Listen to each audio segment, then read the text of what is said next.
Ayan, nagbubuhos na kami ng slab. Bale, 6 sila.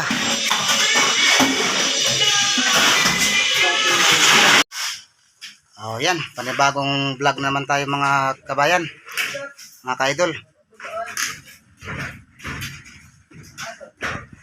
At dito pa rin tayo, idol, sa ginagawa naming bahay na gamit namin na steel deck. Dito yan sa Bulacan. So ito mga idol, papakita na namin sa inyo yung ginawa namin dito na bahay. Ang lapat siguro ng ginawa namin ito nasa 26 square meter itong loob, yung floor area lang to. Hindi kasama yung likod, hindi kasama yung harapan at tagiliran. So dito muna kami sa loob. At ito nga, papakita ko sa inyo kung paano ang paglatag ng steel deck at paglatag ng bakal. So para mas matibay. Ang paglatag ng bakal dito ay hindi to two-way slab. Ang ginamitan na namin dito na panglatag ay one-way slab. One-way slab man siya pero matibay kung sa matibay. Malaking katipiran niya pagdating sa two-way slab. Malaking katipiran niya pagdating sa one-way slab. Kung ito ang gagayahin nyo tulad sa ginawa namin. Hindi nyo na kailangan gumamit pa ng two-way slab. Yan. At ipapakita ko na sa inyo. Bago tayo magtuloy-tuloy, please subscribe my YouTube channel, Romeo Mindanao TV. Ganun din sa aking Facebook account, sa aking page, Romeo Mindanao TV. Paki-share na rin na idol ang video natin para makakatulong naman tayo sa iba. Huwag na rin kalimutan pindutin ang notification bell para update kayo sa team may upload ako na mga video. Ayan. Okay, huwag natin pagtagalin at ipapakita ko na sa inyo.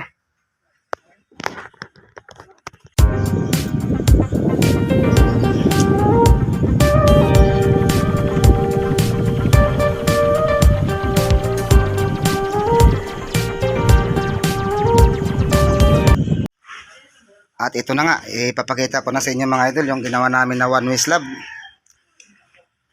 I-tutorial muna natin sa inyo. Sa nakakaalam na nito, hindi na natin kailangan paliwanag sa kanila yan. Pero sa mga nagpapagawa ng bahay na hindi pa masyado nakakaintindi, para sa inyo to mga idol, ang video na ito. Pero kung panoorin nyo naman, sa mga nakakaalam dyan, maraming salamat. Okay, at huwag na rin kalimutan mo na i-share yung video natin mga idol para nakakatulong naman tayo sa iba. Ito nga ang gagawin natin.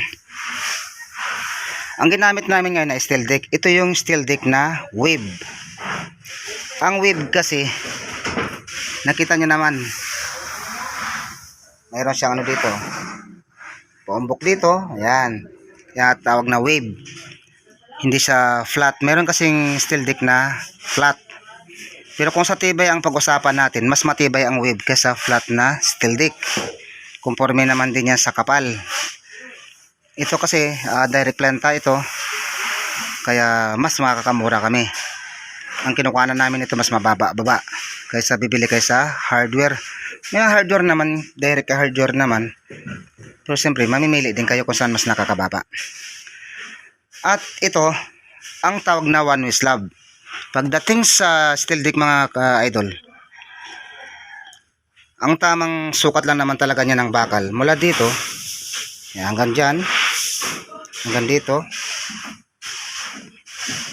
1 foot ang pagitan niyan. Kahit sa mga architect o engineer, aprobahan niya nila. Kasi kahit sila man sa mga pagdating sa mga bahay na ganito, ginagawa rin nila yan ng mga architect o engineer o kung sino man mga foreman o contractor. Pero kung gusto niyo naman na mas masinsin, nasa sa inyo naman yan, nakadepende. Pero ang pinakalayo lang talaga niyan ay 1 foot. Hindi na kayo pwede lumagpas dyan, sobrang layo na rin. Di ba, medyo lumapit-lapit yung bakal nyo, mas okay. Yun ang tamang paggamit ng bakal pagdating sa steel deck. So nakakatipid-tipid na kayo sa bakal. Unang-una, kung plywood ito ang ginamit natin, ginamit namin ito, mas maraming bakal nito. Maabot yun ng mga 4 inches lang ang pagitan. Mantakin mo, ang laki ng diferensya, di ba? 4 inches. Kasi pagka nabuhusan nyo na yung slab na yun gamit ang plywood, siyempre tatanggalin nyo yung plywood. Natitira yung slabs na binuhusan nyo. Kaya kailangan ng maraming bakal. Kung sa one way pa lang yun, ha?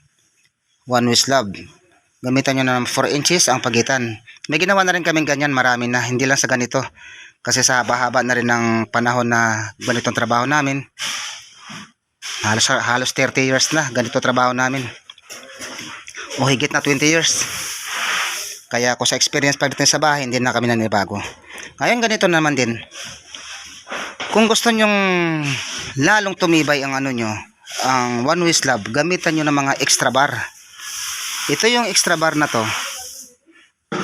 Hanggang dito lang yan mga idol. Mula dun sa pader, sa bakal namin. Mga 1 meter ang ipalagpas nyo mula sa pader. Kasi ito naman, diretsuhan naman yan mga yan. Diretsuhan naman yan. Ito ang tawag na extra bar. Maputol-putol na yan.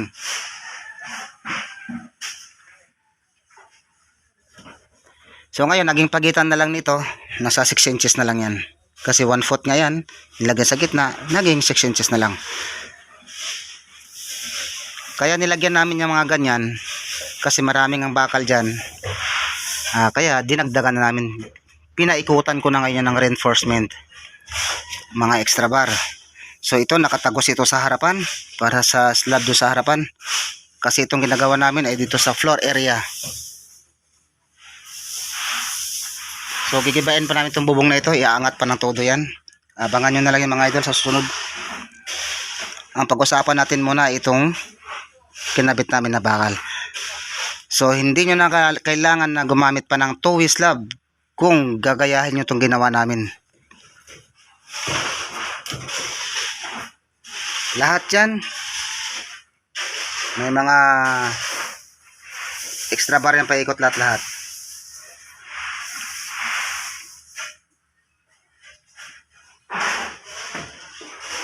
Siyempre naka-ready na yung electrical na nilayout namin. So ang gagawin lang natin dyan, ipitin lang natin para humigpit. Hindi siya galaw-galaw.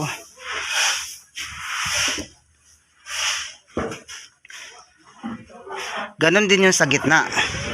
Siyempre may biga kami. May biga kami sa gitna. Ang lahat kasi nito ng mga biga mga kabayan ay binuhusan na namin yan lahat. So pinatong namin ng steel deck, pero yung mga pamorma niya sa gilid, sa mga gilid ay hindi pa namin tinanggal.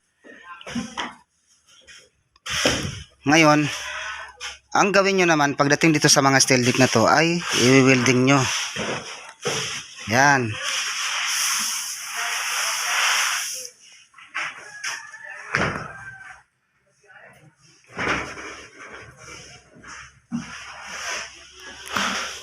Kailangan sa mga gilid na yan, mag-welding kayo.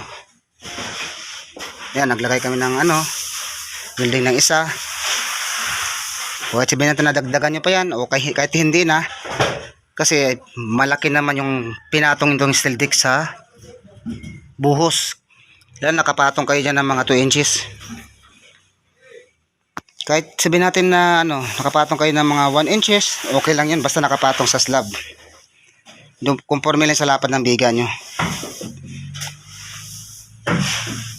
Basta wag nyo lang kalimutan ng mga idol na mag-welding.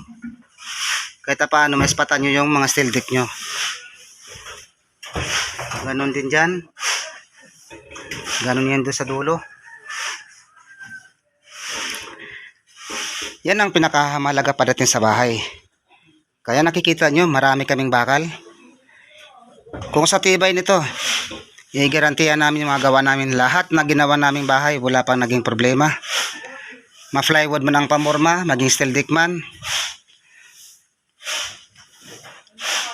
wala kaming pangamba. Basta nasa tamang proseso yung gawa nyo mga kabayan, wala tayong pangamba pag dating sa bahay. Wag lang po yung nagula-hula tayo ng trabaho na pwede na yan, pwede na ito. Hanggat sa maaari, wag nyong gawin yan. Mas maganda pang sabihin nyo na sigurado na yan. 100%, 99% na talagang sigurado yung bahay.